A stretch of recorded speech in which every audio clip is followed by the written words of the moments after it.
1900, visitors to the Salon de Paris encountered the drawing I show here.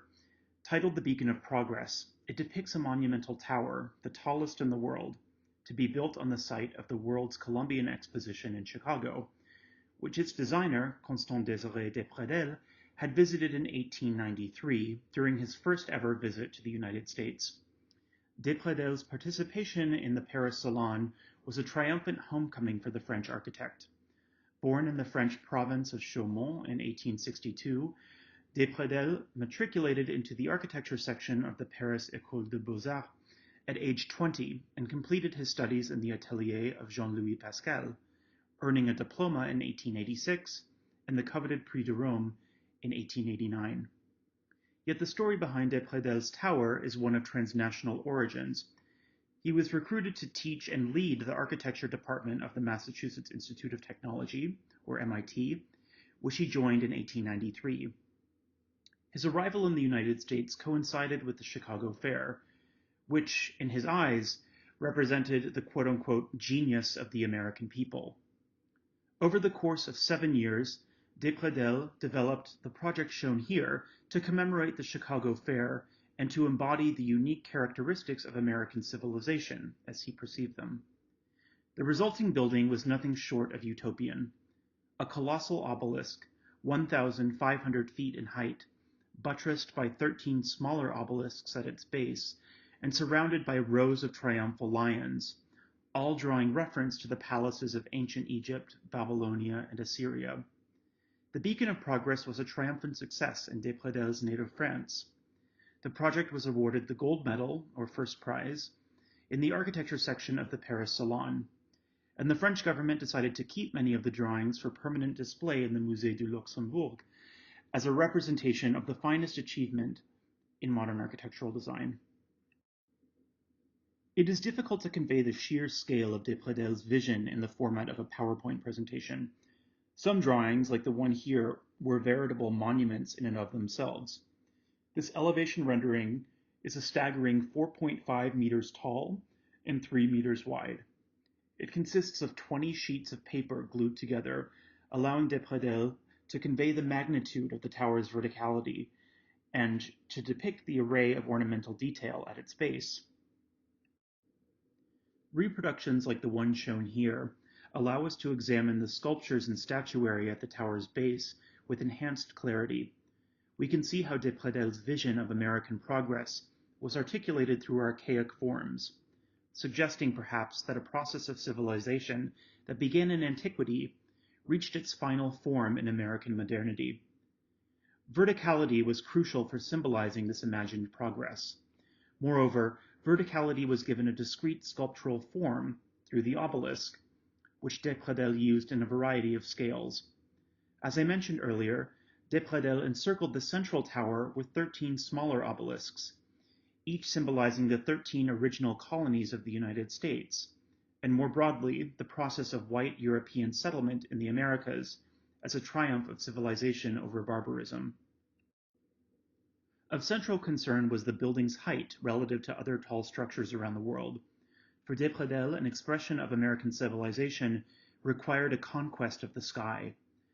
Visitors to the Paris Salon thus saw the drawing shown here, which situates the Beacon of Progress next to other so-called world monuments, which are all dwarfed by the sheer verticality of the Chicago obelisk. Standing in its shadow is St. Peter's Cathedral of the Vatican, the Eiffel Tower, the Arc de Triomphe, the Cologne Cathedral, the Washington Monument, the Acropolis, and the Great Pyramid of Giza. If the turn of the century was marked by a sort of space race to build higher and higher into the sky, 𝗵𝗫𝗫 envisioned his tower as the ultimate conquest of the vertical axis. Yet 𝗵𝗫𝗫 also saw his tower as a technical achievement, one made possible by contemporary advances in engineering and material science. It would be impossible to construct a tower of its scale in solid stone like a traditional obelisk, and the building's intended site along the shore of Lake Michigan would also be too unstable for an all-metal frame. Therefore, as we can see in the section drawing shown here, 𝗵𝗫𝗫 hollowed out the tower to create a series of stacked interiors atop a monumental auditorium on ground level. The tower's structure would consist of a steel and concrete frame with granite facing, a newly developing tectonic system used in high-rise commercial buildings. The result was both monumental height and interior square footage. 𝗵𝗫𝗫 estimated his interiors would yield a total of 4 million square feet, spread across the 6-story auditorium, a museum of American history, office space, an observatory, and a U.S. Weather Bureau laboratory. The tower's programmatic complexity is an unexpected feature. All but forgotten today, the tower might be easily dismissed as an architect's egomaniacal fantasy, a phallocentric symbol of his own artistic ambitions. And to be sure, such criticisms are fair, but in the context of our conference panel, I introduced this case study to advance another reading of the building, a building that, despite its obelisk form, or perhaps because of it, is a forgotten chapter in the history of the modern skyscraper and its utopian imaginaries. This presentation, therefore, examines 𝗵𝗫𝗫's obelisk skyscraper to offer an alternative cultural genealogy of the modern high-rise building around the time of its genesis, specifically in the city of Chicago, which is often cited as the sort of primal scene or point of origin for the modern skyscraper typology. My talk will analyze 𝗵𝗫𝗫's archival drawings and texts from the MIT Museum to reveal an American vertical imperial imaginary that emerged circa 1900.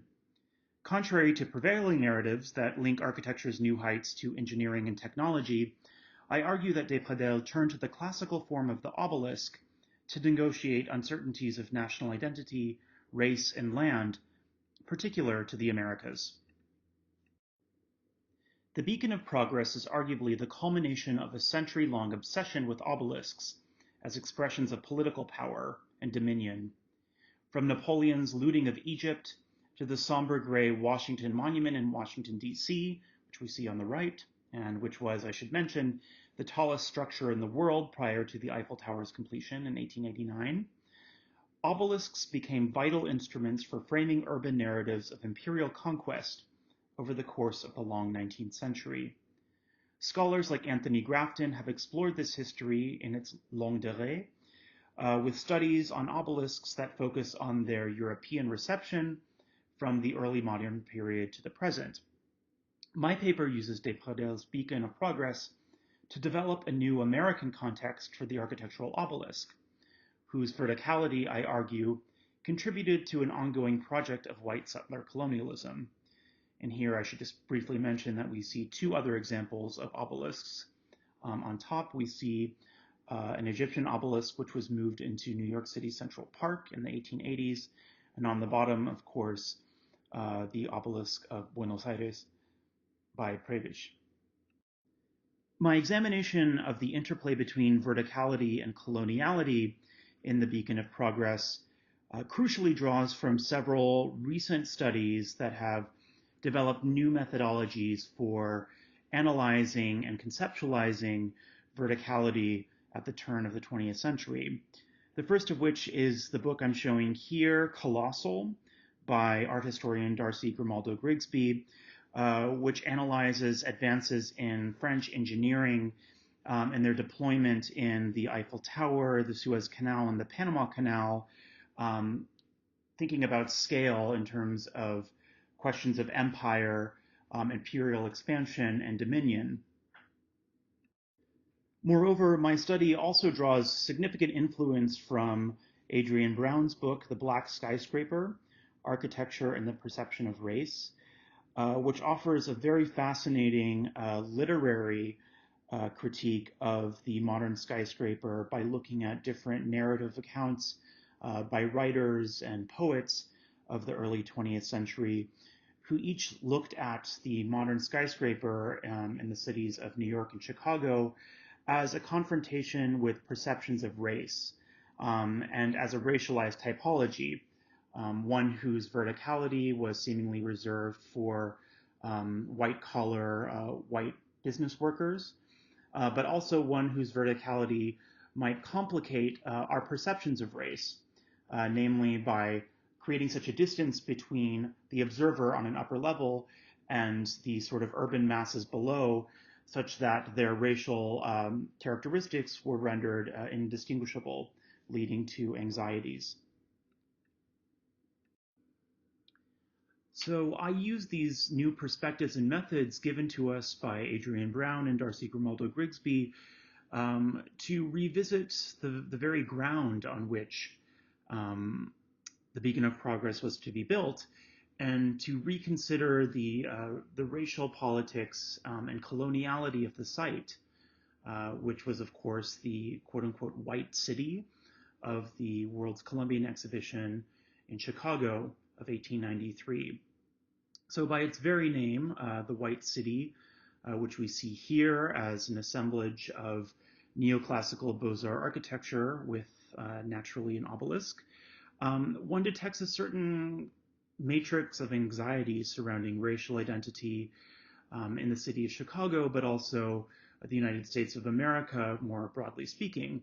As Adrian Brown notes in her study, the city of Chicago around the turn of the 20th century had the highest percentage of immigrants of any American city, with the vast majority coming from Italy and Southern Europe.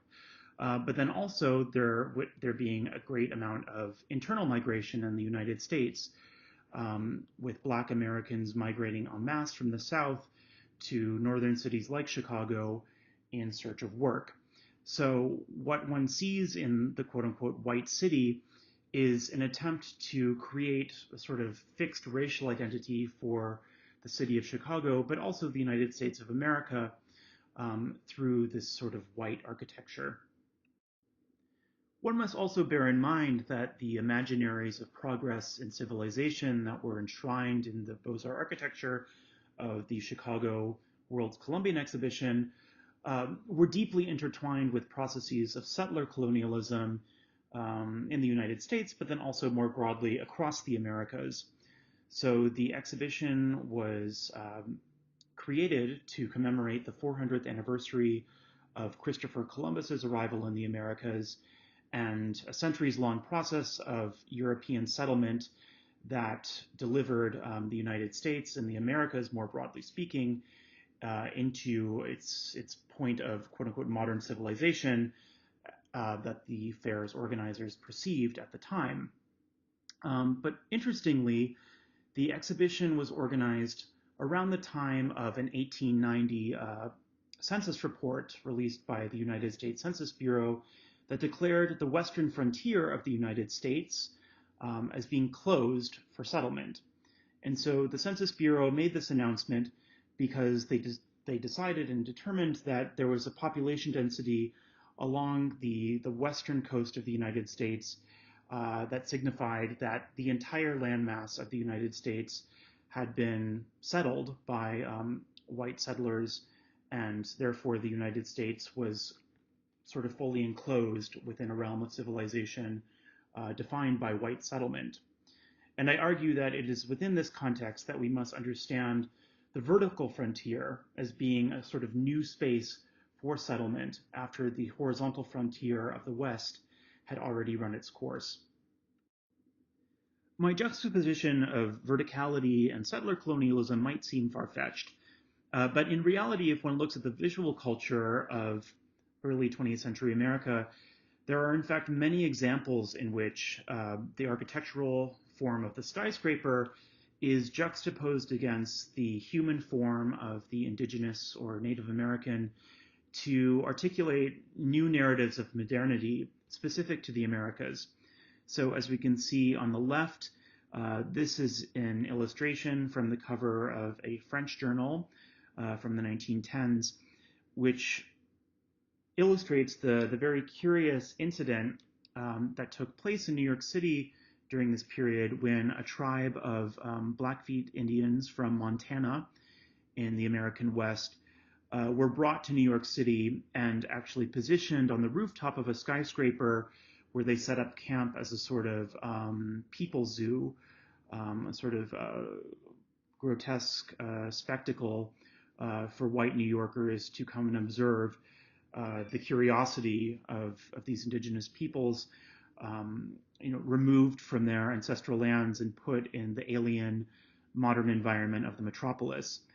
And then on the right, we see the cover from a short story, The Runaway Skyscraper, which is a sort of fantastical account of a skyscraper in New York City that slips back in time by thousands of years and suddenly appears in the plains of Manhattan before its European settlement, where it's encountered by indigenous peoples who sort of marvel at the oddity of this massive building, which is presented as so unlike and alien to their own culture.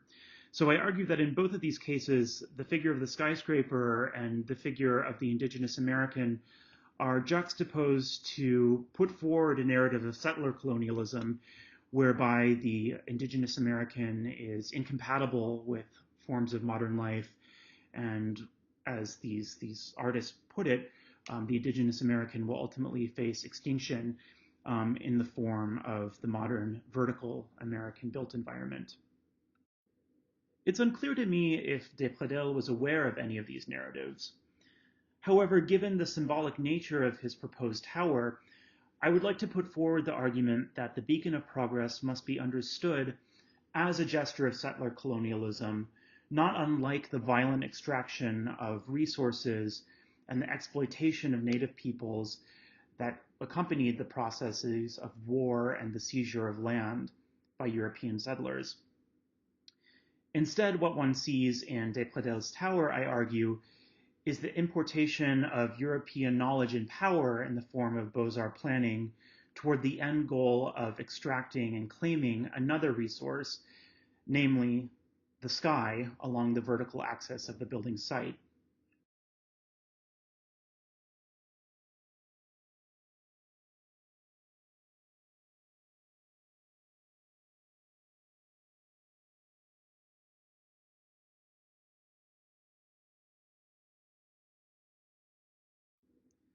Methods of architectural design imported from the Paris École des Beaux-Arts by 𝗵𝗫𝗫 himself are therefore central to the narrative that I'm putting forward here. Indeed, these might seem diametrically opposed to the more familiar agents of modernization that were handmaidens of settler colonialism, namely expertise in engineering and technology that provided the savoir-faire for railways and other forms of encroachment upon indigenous lands in the 19th century. But I argue that it was these very artistic methods of Beaux-Arts composition and planning that furnished designers like 𝗵𝗫𝗫 with a sort of skill set for imagining utopias of settler colonialism along the vertical axis and in the space of growing American cities.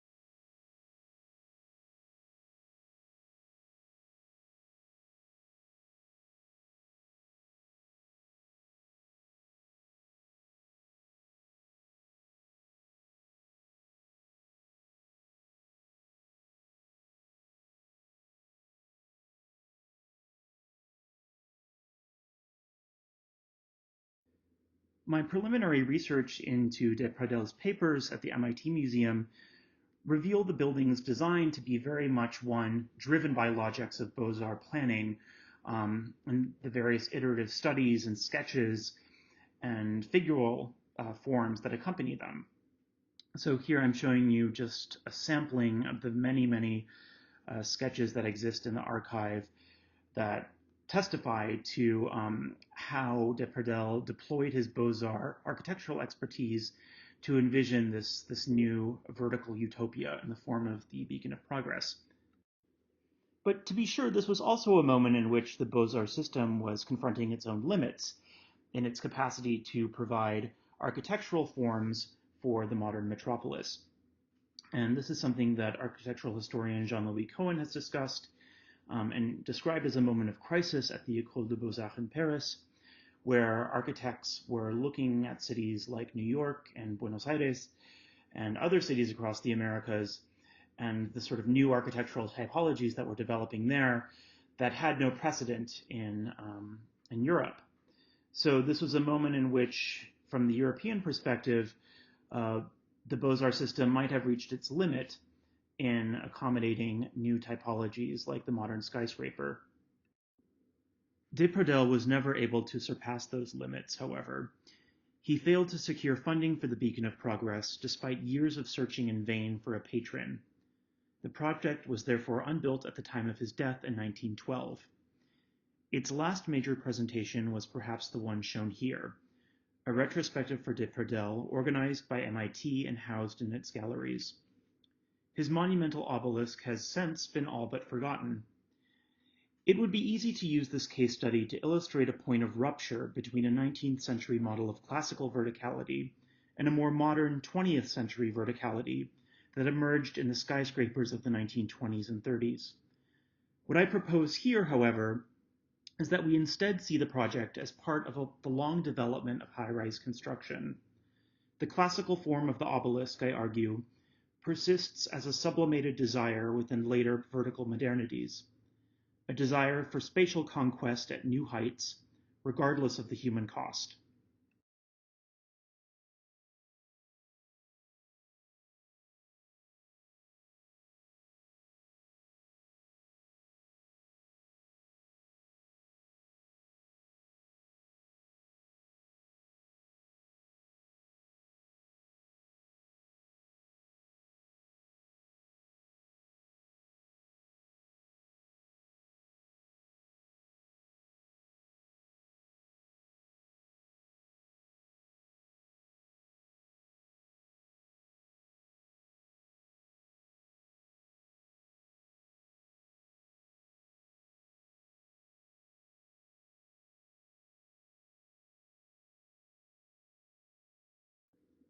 Yet my story of verticality in settler colonialism has a surprising turn. Contrary to the narratives I shared earlier, forms of indigenous knowledge and being found new agency in the American metropolis at the height of its construction. Indigenous builders from the Mohawk tribes of the northern US and Canada migrated to cities like New York to contribute their skill and bravery toward the construction of skyscrapers, such as the World Trade Center, which we see here. Known as Mohawk ironworkers, these laborers fearlessly walked across metal beams hundreds of feet in the air to perform feats of heroic engineering. Communities of Mohawk ironworkers thrived on urban construction sites from the 1920s to the 1970s, forming a sort of counter-utopia to the utopia of vertical conquest. As a closing note, then, I use the example of the Mohawk ironworker to underscore how the obelisk's program of settler colonialism produced unexpected and unintended consequences. I also think this example offers a provocation for discussion in our live panel. How does the creation of vertical utopia create or suppress other forms of communal existence? And how can we recuperate those voices in our studies of the built environment? Thank you, and gracias.